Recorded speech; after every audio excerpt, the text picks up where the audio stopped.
오늘 하나님께서 우리에게 주신 말씀은 고린도후서 12장 1절부터 21절까지의 말씀입니다.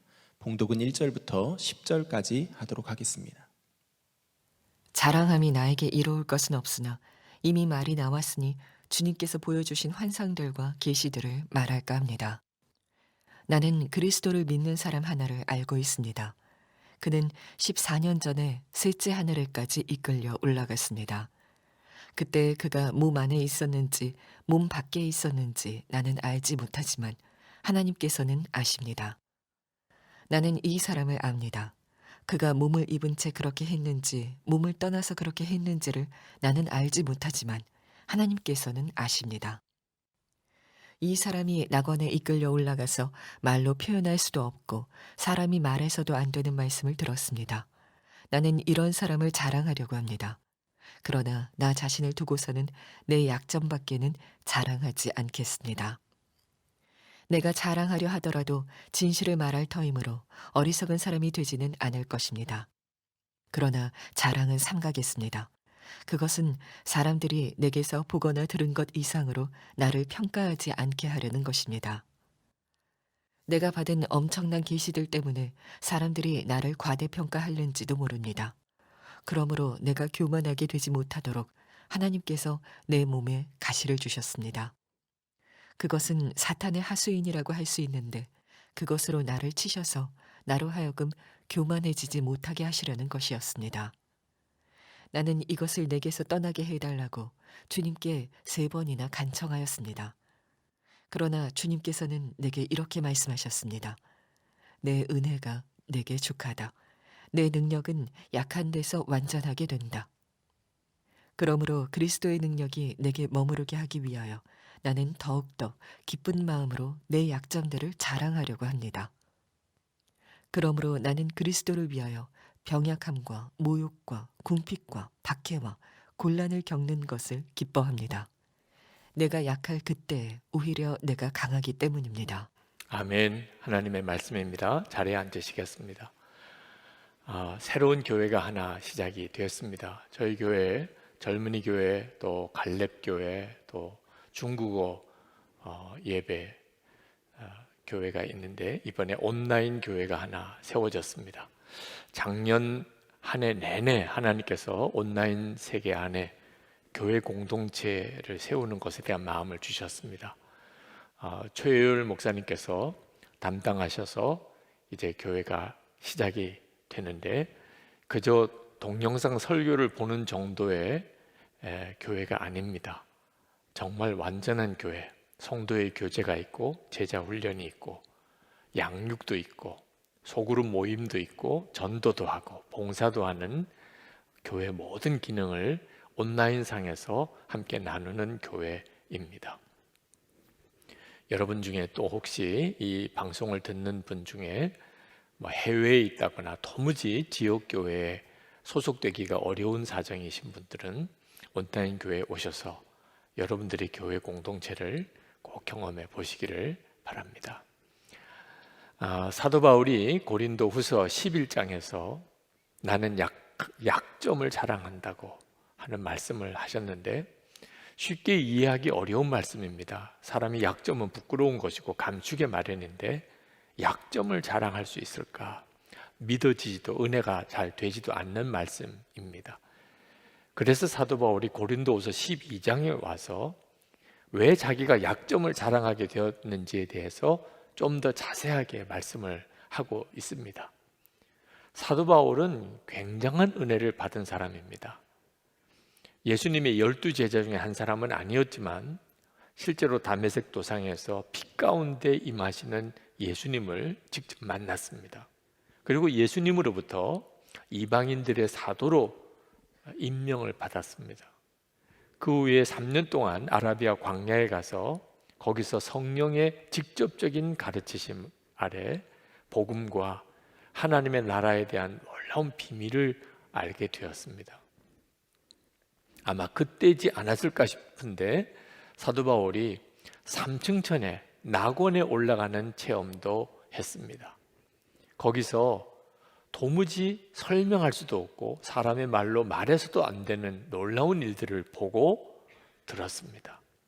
하나님의 나라와 그리고 낙원은 분명히 있습니다. 자, 그런데 문제는 사도 바울이 그것을 말할 수가 없었던 겁니다. 사람들이 너무 지나치게 생각할까 봐. 사실 3층천에 올라가 본 체험까지 했다면 말 안 하기도 어렵잖아요. 14년 동안 고린도 교회 교인들이 한 번도 사도 바울이 자기가 3층천에 올라갔던 간증하는 걸 들어본 적이 없습니다. 지금도 사도 바울은 마치 다른 사람의 이야기를 전하는 것처럼 그렇게 이야기를 합니다. 너무 이 체험이 놀라웠기 때문입니다. 사도 바울이 굳이 지금이라도 이 이야기를 하는 이유는 거짓 교사들이 사도는 예수님의 12제자 중에 한 사람이어야만 한다. 사도 바울은 거짓 사도다. 사도 바울이 전해주는 복음은 가짜다. 이렇게 주장을 하니까 사도 바울이 자기가 체험했던 것, 하나님이 자기를 사도로 부르신 확실한 증거들을 말하지 않을 수가 없었던 거예요. 그렇지만 사도 바울에게 이렇게 놀라운 체험이 있었기 때문에 하나님께서 사도 바울에게 육신의 가시를 주셨습니다. 질병이었다고 생각이 듭니다. 이유는 너무 교만하게 될까 봐. 그 놀라운 체험 때문에 사도 바울이 타락하게 될까 봐 그렇게 하셨습니다. 실제로 성령의 굉장히 강력한 체험을 하고 그런 은사와 능력을 받은 사람들 중에 상당수가 나중에 가서 타락합니다. 참 은혜는 사모해야 되지만 지나친 어떤 은혜나 은사에 대한 사모하는 것은 이런 문제를 가져오게도 됩니다. 사도 바울이 하나님 앞에 3번이나 그 육신의 가시를 고쳐달라고 기도를 했었습니다. 하나님께서 응답하시기를 내 은혜가 내게 족하다. 내 능력은 약한 데서 완전하게 된다. 하는 응답을 주셨습니다. 무슨 말씀이냐 하면 그 육신의 가시 그게 있기 때문에 사도 바울이 교만하고 타락하지 않고 항상 예수 그리스도의 능력 안에 머물 수 있다는 겁니다. 만약에 육신의 가시가 없어지면 당장은 편할 것 같은데 하나님의 은혜도 하나님의 능력도 사도 바울에게서 사라질 거라는 겁니다. 사도 바울이 그 말씀을 듣고 마음이 완전히 바뀌었습니다. 야, 그렇다면 이 육신의 가시 이건 좋은 거잖아. 그때부터 자기가 이 자기의 약점을 자랑하고 기뻐하고 감사했다는 거예요. 육신의 병약함, 모욕, 궁핍, 박해, 곤란을 겪는 것들을 기뻐했다는 거예요. 자기가 그렇게 약하니까 자기가 강할 수 있다는 것을 깨달은 거죠. 그래서 10절에 내가 약할 그때에 오히려 내가 강하기 때문입니다. 그렇게 말을 한 거예요. 여러분, 우리가 예수님을 믿을 때 사도 바울의 이 고백을 우리도 동일하게 경험해야 되고 또 고백할 수 있어야 됩니다. 물론 약하다고 그대로 강해지는 건 아닙니다. 하나님이 모든 약한 사람을 다 쓰신다는 말씀도 아닙니다. 전제가 있습니다. 예수 그리스도를 정말 마음에 모시고 사는 것. 그게 전제예요. 만약에 진짜 예수님께서 그 사람의 마음에 거하신다면 그게 사도 바울이 누리는 놀라운 구원의 은혜입니다. 그러면 약한 게 강한 거가 된다는 겁니다. 내가 약하다고 문제가 될 게 없습니다. 내 안에 계신 예수님이 강하시니까. 내가 약하니까 나는 전적으로 주님만 의지하게 됩니다. 그게 복인 거예요. 그래서 자기가 약한 것을 부끄러워하지 않고 오히려 기뻐하고 자랑하게 되는 거죠. 사도 바울은 이미 고린도 후서 4장 7절에서 질그릇 같은 자기 안에 보배이신 예수님이 계시다고 고백했습니다. 우리는 이 보물을 질그릇에 간직하고 있습니다. 그렇기 때문에 사도 바울은 어떤 시험을 당하든 어떤 어려움을 겪든지 간에 그는 승리할 수 있었습니다. 고린도후서 4장 8절 9절에 이어서 이렇게 고백합니다.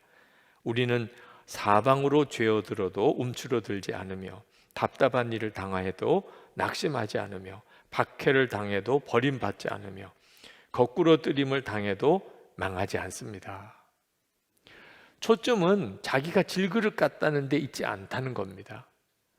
내 안에 보배이신 예수 그리스도, 그분에게 초점이 있다는 거예요. 그러니까 그가 그렇게 약해 보이고 핍박은 그렇게 강하게 느껴져도 승리할 수 있었다는 거예요. 우리가 예수님을 믿으면 이렇게 믿어야 하는 겁니다. 사도 바울은 자기 안에 계시는 예수님을 알았기 때문에 그는 예수님 한 분이면 충분했습니다.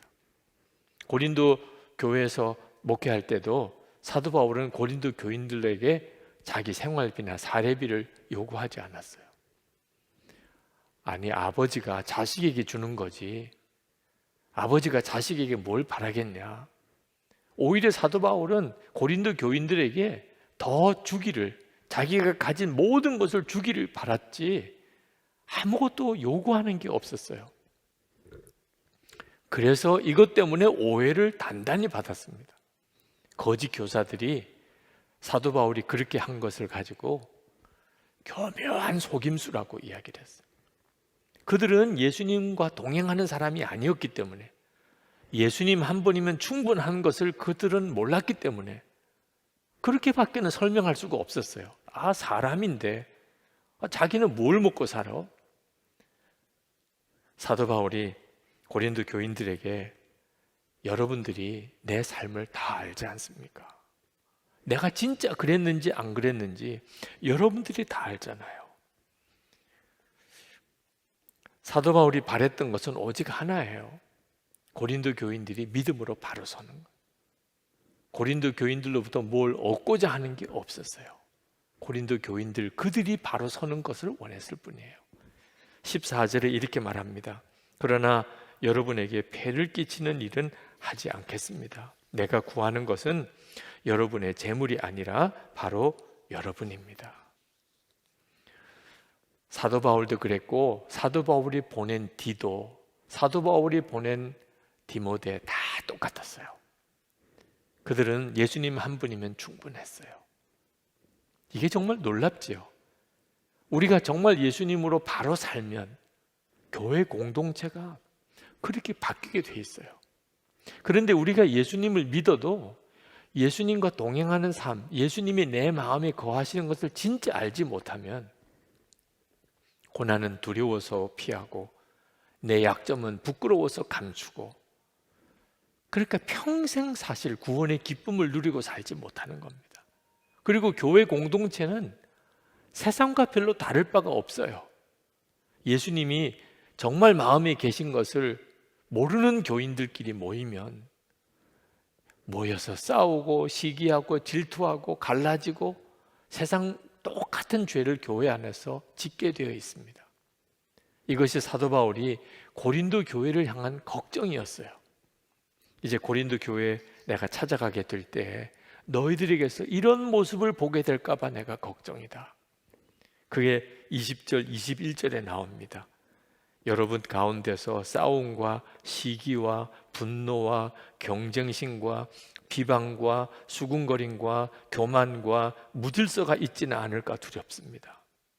21절에 또 내가 전에 죄를 지은 많은 사람들이 스스로 행한 부정함과 음란함과 방탕함을 회개하지 않는 것을 보고서 슬피 울게 되지나 않을까 걱정이 됩니다. 여러분, 만약에 성도에게서 또는 교회에서 이런 세상적인 죄를 보게 된다면 이유는 하나예요. 예수님을 실제로 마음에 계신 것을 믿지 못하고 주님을 바라보지 못하기 때문이에요. 주님을 바라보는 눈이 뜨이고 나면 그렇게 살라고 해도 살 수가 없어요. 제가 부산에서 목회할 때 하루는 일간신문 기자 한 분이 전화가 왔습니다. 목사님 교회에 대해서 좋은 소식을 많이 들었는데 목사님 교회에서 무슨 이 신문에 보도할 만한 그런 아름다운 일들이 좀 없습니까? 교계신문 기자로부터 전화를 받은 적, 취재를 온 적은 여러 번 있었지만 일간신문 기자가 전화한 것은 처음이었어요. 그때 제 마음속에 이야, 이건 정말 놀라운 기회잖아. 세상 신문 기자, 방송 기자들이 교회에 와서 죽은 사람이 살아나는 것 같은, 진짜 하나님이 살아 계셔야만 일어나는 놀라운 일들을 그들이 볼 수만 있다면 그들 입으로 하나님이 증거되는 놀라운 역사가 일어나지 않겠어요? 그런데 순간 마음에 그런 일이 우리 교회에 일어나고 있는가? 세상 신문 기자, 방송 기자가 우리 교회에 들어왔을 때 우리가 하는 일, 살고 있는 것, 교인들의 모습을 취재하려고 와, 하나님은 진짜 살아계시군요, 이렇게 말할 수 있는 일이 일어나는가? 덜컥 자신이 없더라고. 결국은 찾아왔어요. 찾아와서 쭉 교회 일들을 둘러보다가 그때 저희들이 노숙자들을 위한 무료 급식소를, 식당을 지어서 매일 아침에 급식을 하고 있었습니다. IMF 사태 중이었습니다. 그걸 보고 와, 정말 놀라운 일이군요, 목사님 진짜 정말 대단한 일을 하시는군요, 그러면서 결국 그걸 취재해서 실은 적이 있습니다. 그러나 제 마음에는 미진했어요. 겨우 이 정도, 이런 생각이 들었습니다. 제가 하나님의 기적이 정말 무엇인지를 그때까지만 해도 정확히 몰랐어요. 죽은 자가 살아나는 정도라야 세상 사람들의 눈이 번쩍 뜨이지 않겠나. 여러분, 지금 하나님이 정말 살아계시구나, 뭘 가지고서 우리가 증거할 수 있을까요?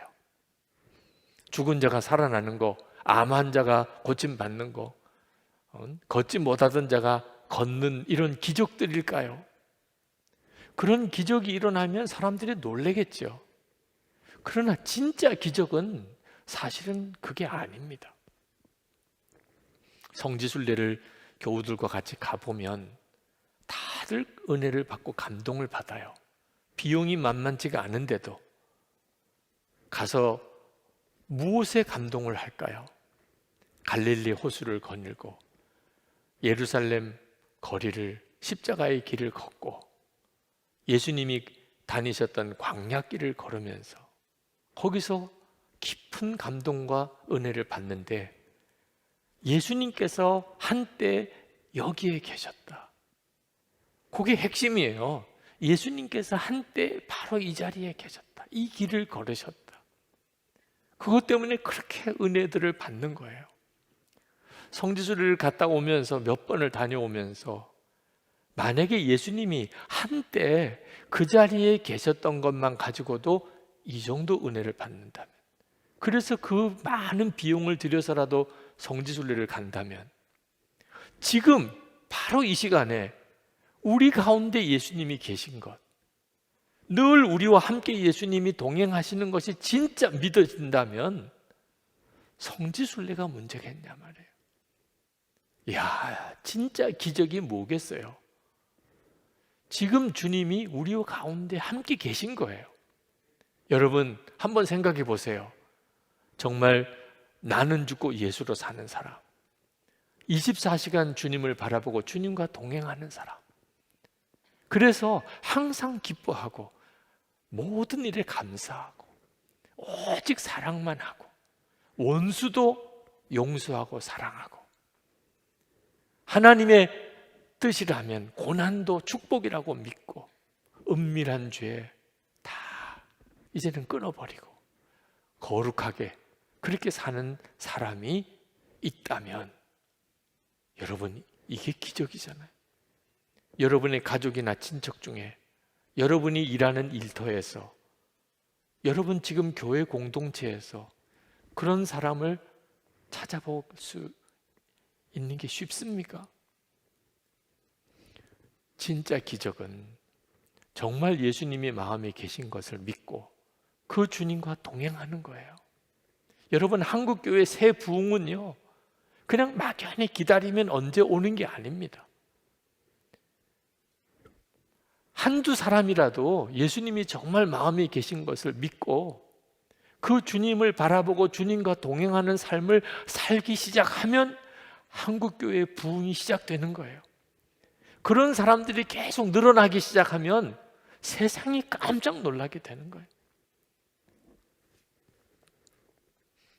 저는 저희 부친이 참 온유하신 분이셨어요. 주변에서 성자라고 하는 말을 하실 정도로 한 번도 저는 저희 부친이 누구에게 화를 내는 것을 본 적이 없어요. 6.25 전쟁이 끝나고 피난 내려오셔서 부산 저 끝에 영도라는 섬에서 목회를 하시는 아버님, 근데 참 힘드셨어요. 저는 아버님이 착하고 성자가 아니고 약하다고 느꼈어요. 목사도 약하니까 다 고생이구나. 저희 어머님이 일찍 돌아가신 것도 아버지가 약해서 그렇다고 생각이 들었어요. 저는 제가 목사가 돼야 된다는 말씀을 듣고 고민을 많이 했습니다.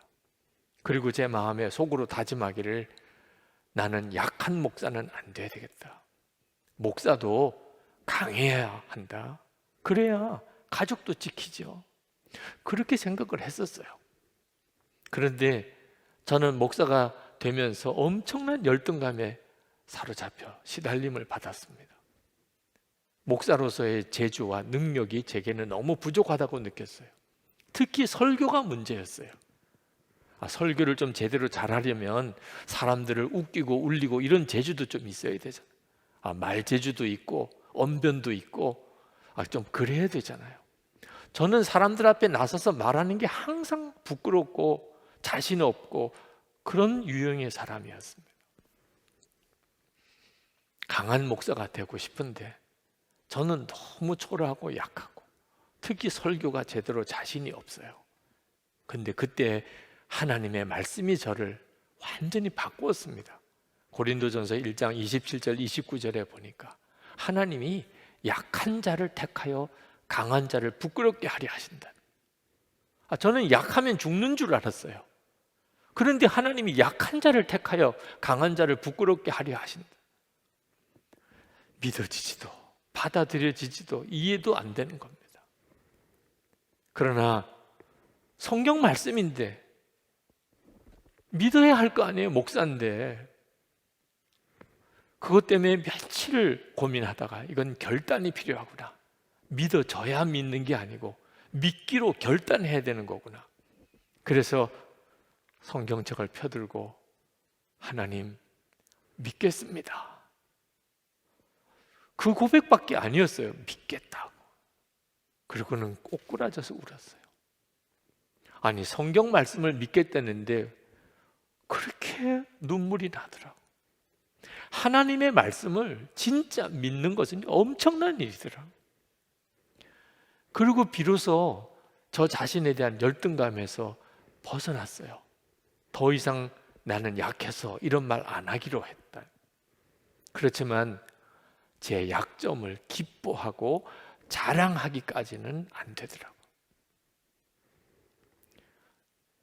예수님과 동행하면서 비로소 그 눈이 뜨였어요. 예수님을 바라보지 않으면 내 약점을 기뻐하고 자랑할 수 없어요.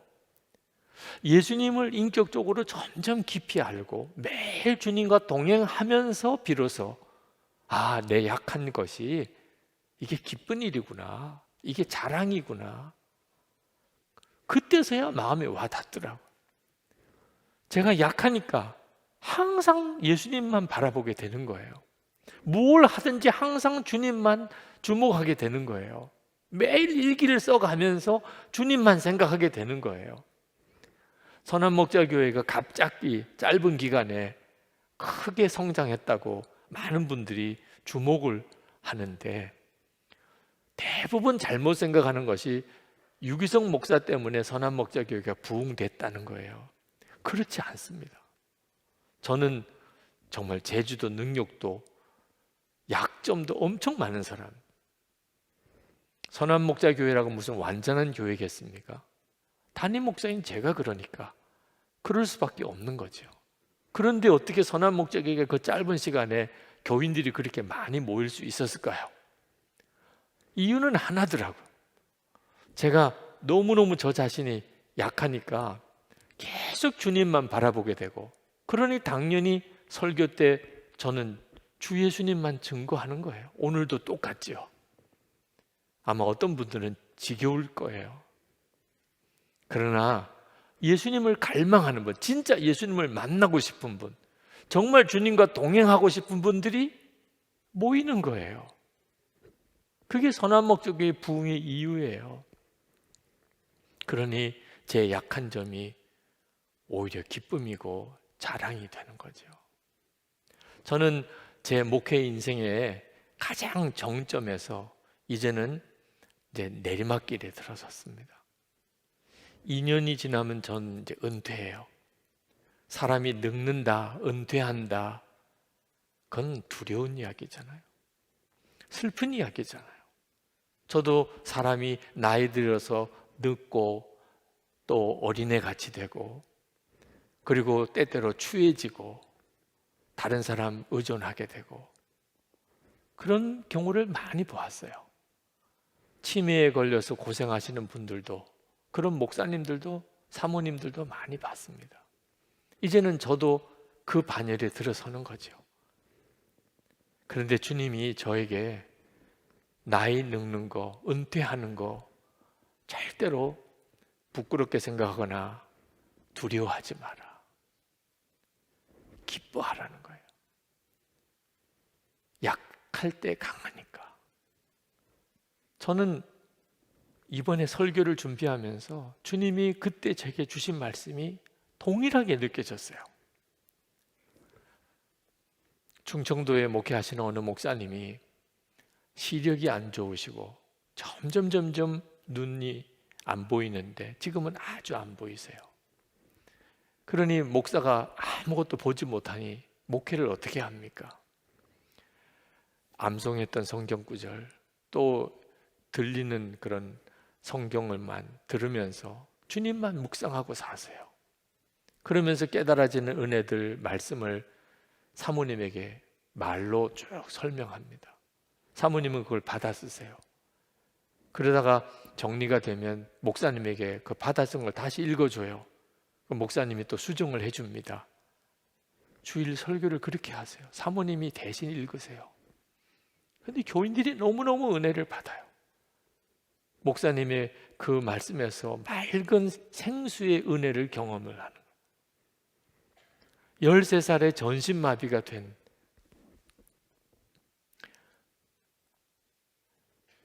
참 세상 없이 불쌍한 사람, 미즈노 겐조라고 하는 일본 분, 그분이 일본에서 가장 많은 사람들에게 예수님을 전한 사람입니다. 그는 눈 보는 거, 귀로 듣는 감각 외에는 아무것도 할 수가 없어요. 그런데 그 눈빛으로 말하는 법을 그 어머니가 알게 됐습니다. 그래서 그 미즈노 겐조가 눈빛으로 자기 속에 계신 예수님, 그분의 은혜에 대해서 말하는 것을 받아 쓴 게 시가 됐습니다. 미즈노 겐조의 시집이 나와 있어요. NHK 방송에도 나갔습니다. 사람들이 깜짝 놀랐어요. 이게 어떻게 가능하냐? 저는 대천덕 신부님 통해서 참 많은 은혜를 받았습니다. 그분이 90에 돌아가셨어요. 돌아가시기 얼마 전까지도 그는 말씀을 전하셨어요. 그분의 말씀을 들으면 정말 맑은 생수를 마시는 것 같더라고요. 나이가 들어도 상관이 없더라. 나이가 더 들겠지요. 더 늙고 약해지겠지요. 그러나 두렵지가 않아요. 그러면 주님이 더 드러나시면 되잖아요. 제가 할 일은 주님만 더욱 바라보는 것 뿐이더라. 여러분 중에도 여러분 자신의 연약함으로 인해 좌절하는 분이 계신가요? 여러분, 주 예수님만 바라보세요. 예수님이 여러분 안에 정말 살아계시면 여러분의 약한 점이요, 오히려 더 강한 점이 돼요.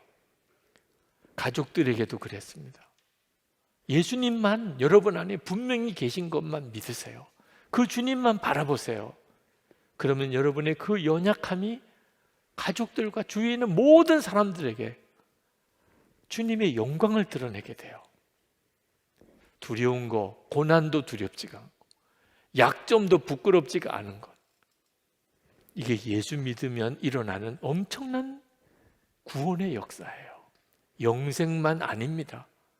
우리가 지금 살아가는 우리의 삶 속에서 고난도 두렵지 않고 내 약점도 부끄럽지 않고 오히려 기뻐하고 자랑할 수 있는, 이보다도 더 놀라운 능력이 어디 있습니까? 우리가 그렇게 교회 공동체를 이루면 세상신문 기자, 방송 기자 다 오라고, 한 달 동안 우리랑 같이 한번 살아봅시다. 다큐멘터리를 찍으세요. 주님은 여러분들 가운데 계시네요. 예수님은 진짜 여러분들과 함께 계시네요.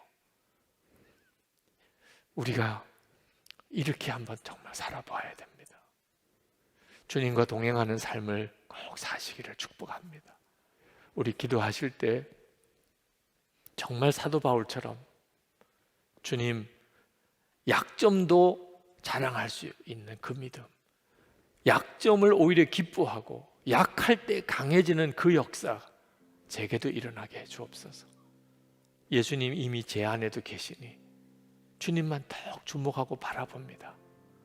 주님만 증거하는 우리 자신, 또 우리 교회가 되게 해 주옵소서.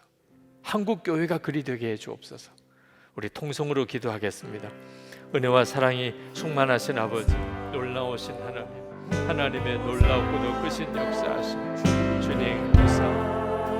하나님 주님, 하나님의 은혜, 주님의 역사를 오늘도 성도를 증거했습니다. 주님의 은혜를, 하나님의 놀라우신 역사를 우리 가운데 보시옵소서. 사모하며 하나님 감사합니다. 주님 앞에 나와 하나님의 크신 은혜를 더욱 들어주시길 원합니다. 주님의 은혜를 오늘도 갈급한 마음, 사모하는 심정으로 나와 예배하는 모든 성도들에게 부어 주옵소서. 주님 찬양합니다. 아버지 하나님, 사도 바울에게 주셨던 그 놀라운 은혜의 간증들, 자기 약점을 자랑하고 그걸 오히려 기뻐하고 약할 때 강해지는 그 역사를 주님, 저희들에게도 누리게 해 주시옵소서. 우리의 삶 속에 부딪히는 수많은 문제들 앞에서 더 이상 고난 두려워하지 않고 약한 점 때문에 부끄러워하고 수치스러워하고 열등감에 사로잡히지 아니하고 오히려 그 모든 일을 계기로 주 예수님을 증거하고 주님께서 우리를 통해 역사하시는 삶을 살게 해 주옵소서. 우리의 가정에, 가족들과 사이에서, 일터에서, 우리 교회 공동체 안에서 오직 주님의 역사, 주님만 증거되고 드러나기를 원합니다. 하나님, 오늘도 전심으로 주님 앞에 나와 예배하고 정성을 다해 우리의 온전한 11조와 또 감사헌금, 선교헌금과 구제헌금을 드립니다. 하나님, 교회 건축, 하나님 그 일부를 우리도 감당하기를 원하여 드리는 건축헌금을, 교육관 건축헌금을 주님께 구별해 드립니다. 성도들의 그 믿음과 감사와 사랑을 주님이 받아주소서. 부어주시는 은혜로 충만하게 하소서. 주님과만 오직 동행하며 살게 하소서. 가정의 온 가족들이 온전한 믿음으로 하나 되고 우리의 자녀들이 우리보다 더 귀하게 하나님 앞에 쓰임 받게 되기를 원합니다. 병든 성도들의 육신을 고쳐주소서. 성도들의 일터와 기업을 주님이 책임져 주소서. 하나님, 기뻐하시는 삶, 베풀고 돕는 삶 살게 하옵소서. 하나님, 우리나라가 하나님을 경외하는 나라가 되기 원합니다. 그런 지도자들이 세워지게 되기 원합니다. 남북한이 복음으로 통일되고 김국기 목사님, 김종욱 목사님, 최충렬 선교사님, 장문석 집사님 속히 석방되게 주옵소서.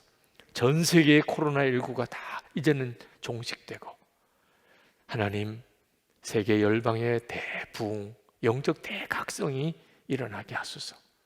선교지마다 선교의 새 문이 열리게 하소서. 오늘도 선교사님과 그 가족을 주님의 손에 지켜 주옵소서. 예수 그리스도 이름으로 간절히 기도합나이다. 아멘. 우리 일어나셔서 약한 나로 강하게 우리 그 찬양 부르시겠습니다.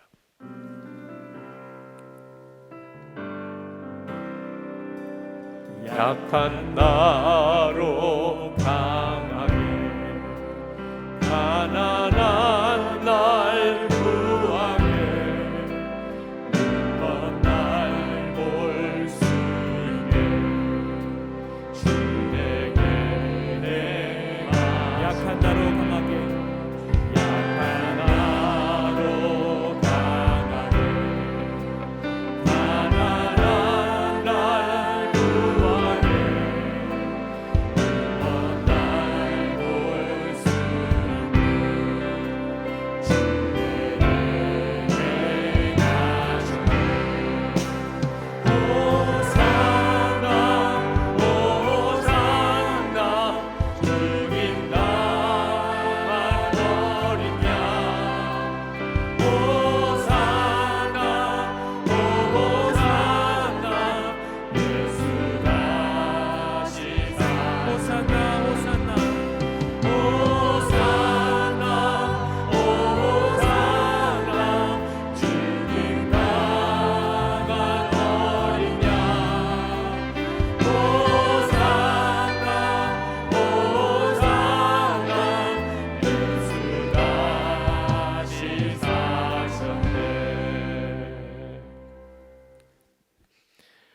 오늘도 하나님께 마음을 다하여 예배하는 모든 성도들 위해 주 예수님의 은혜와 하나님의 사랑하심과 성령의 교통하심이 항상 함께 하시기를 축원하옵나이다.